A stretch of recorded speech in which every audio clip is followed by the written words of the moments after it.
Nah, Bapak dan Ibu sekalian, bagian ini menjelaskan bagaimana proses perhitungan ya, kinerja penjaminan mutu.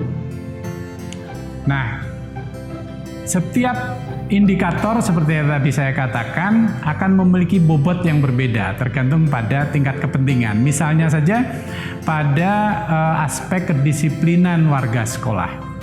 Indikator A1 kami beri bobot 4, indikator A2 kami beri bobot 4. Dan ada juga di antara itu yang diberi bobot 2 tergantung pada tingkat kepentingan dari setiap indikator berdasarkan kajian empirik maupun berdasarkan pada judgement kepakaran dari beberapa orang yang ikut terlibat di dalam penyusunan EDM. Proses pembelajaran juga demikian. Jadi kalau kita lihat kedisiplinan ini total bobotnya 21, proses pembelajaran bobotnya 23 dan seterusnya. Nah, Bapak dan Ibu sekalian, setelah itu nanti akan ada proses-proses perhitungan dalam rangka untuk menghitung skor tertimbang maksimum setiap aspek. Aspek kedisiplinan, skor maksimum setiap indikator 4, jumlah bobot indikator 21 sebagai contoh, maka skor tertimbang maksimum 84. Dan seterusnya sampai pada aspek pembiayaan. Masing-masing memiliki skor tertimbang maksimum. Dan dari sana, Bapak dan Ibu sekalian, selanjutnya akan digunakan untuk menghitung skor penilaian tertimbang atau SPT. Jadi setiap indikator ini nanti memiliki skor penilaian tertimbang.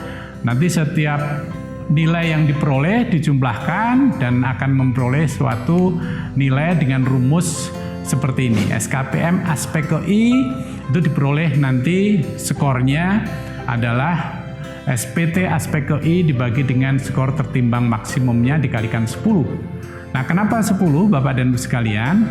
Skor dari EDM itu nanti range-nya antara 0 sampai 10, maksimum 10. Semakin mendekati 10, maka itu menunjukkan kinerja mutu dari madrasah itu semakin baik. Semakin kecil, maka kinerja mutunya tidak semakin baik. Dan ini ada jenis rumus cara menghitung skor kinerja pencapaian mutu atau SKPM. Nah, Bapak dan Ibu sekalian, sebagai contoh saja dalam suatu madrasah diperoleh skor untuk aspek kedisiplinan 7,86, pengembangan diri 8,17, proses pembelajaran 8,48, Sarpras 8,53, pembiayaan 7,95 sebagai contoh saja. Jadi Bapak dan Ibu sekalian, setelah diperoleh skor dari EDM, maka akan ada nanti pengkategorian skor.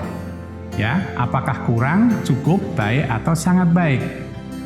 Suatu madrasah yang memiliki skor kurang dari 4 itu dikategorikan kurang. Kalau skornya antara 4 sampai 6 itu dikatakan cukup. Kalau skornya 6 sampai 8 dikatakan baik, kalau lebih dari 8 itu dikatakan sangat baik. Nah, Bapak dan Ibu sekalian, untuk mendalami hal itu, maka setiap madrasah harus memahami dengan baik instrumen evaluasi diri madrasah.